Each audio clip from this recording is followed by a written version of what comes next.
Now as we are done with the petals, we are going to start giving the creases on top.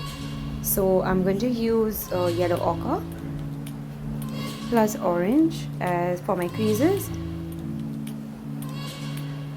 As you can see, I'm making the color on the side so that every time I don't need to dip my brush and do the lines, because when I dip my brush directly in the paint, it gives us thick color in the brush. But here for the creases, I'm using a slight watery color because I don't want them to look very prominent like stripes, as they are just there but they don't pop into the eye. So you need to make the color on the side in a palette or the lid of the box, and it's yellow ochre plus orange. And at places, if I think that it looks too dull, I take a little bit more of yellow ochre here and there to show the line.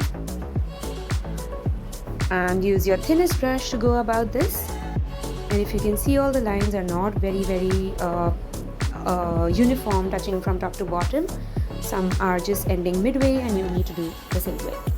Now starting with the center portion, I just gave a base of dark brown plus black as a wash, and the same color with thick paint I have dabbed in the center, that is dark brown plus black, dabbing in the center with thick. Now I am using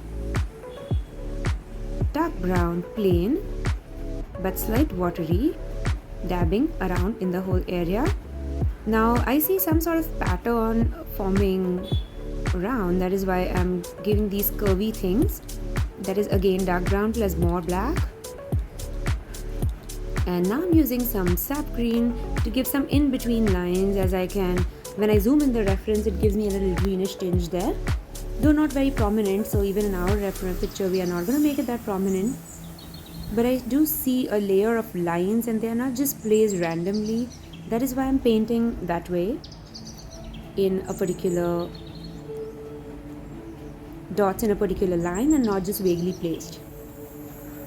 So it's again dark brown plus black. Now if you can see, they are not ending in a very nice semicircle, they are all coming onto the petals also.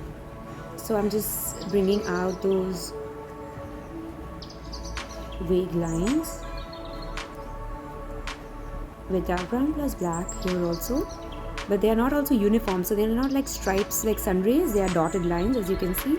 And now I'm giving a shadow with watery black, the shadow of the central portion falling on the petals. So after your center portion is dried up with a watery black, you'll just give a shadow, uneven one, as the edges of the center portion is uneven,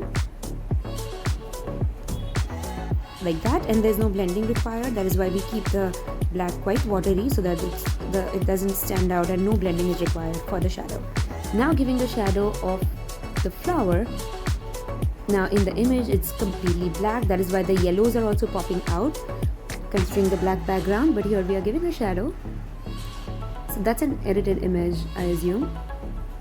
Watery black, and then blending it with a moist brush slightly outside, not giving a very huge shadow because the flower itself is a flat object, not a very three-dimensional object with a great height. So if it's a object with a good height, then a shadow would be larger enough, but this is a flat flower, so the shadow is just quite there, not very long.